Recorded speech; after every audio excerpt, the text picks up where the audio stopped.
Welcome back, ladies and gentlemen, to another day of Slipstream. Today we will be talking about fusion energy breakthrough in South Korea. We're diving into a story that's been making headlines across the globe this week. The dramatic breakthrough in fusion energy research coming out of South Korea. This isn't just another scientific milestone. We're talking about a development that could fundamentally reshape our energy future.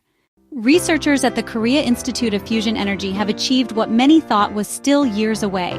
They've maintained a plasma reaction at 100 million degrees Celsius for a record-breaking 48 seconds.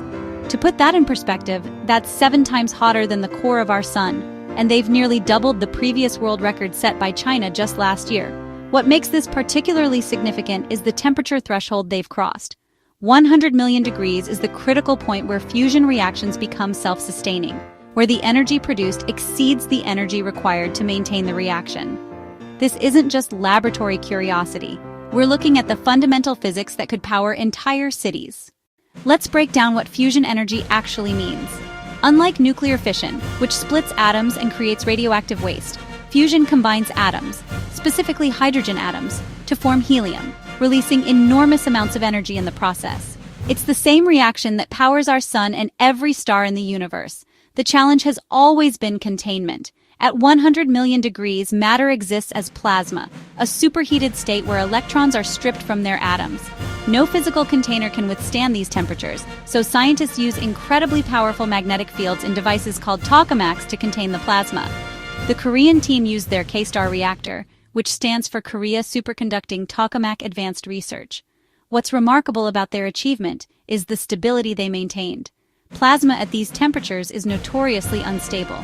It wants to escape containment, cool down, or create instabilities that disrupt the reaction.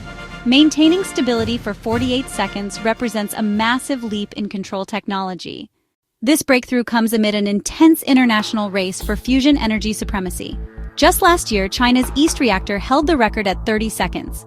The United States, through projects like ITER in France and various private initiatives, has been pushing the boundaries as well.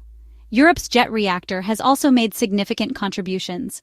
What's particularly interesting about the Korean achievement is their approach.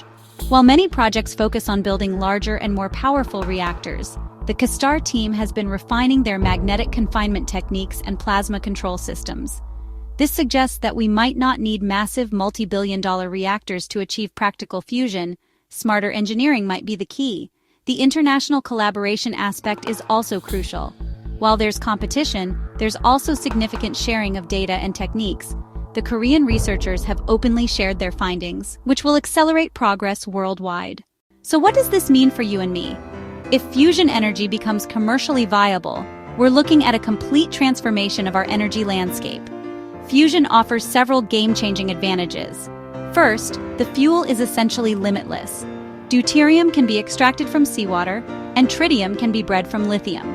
We're talking about fuel sources that could power civilization for millions of years.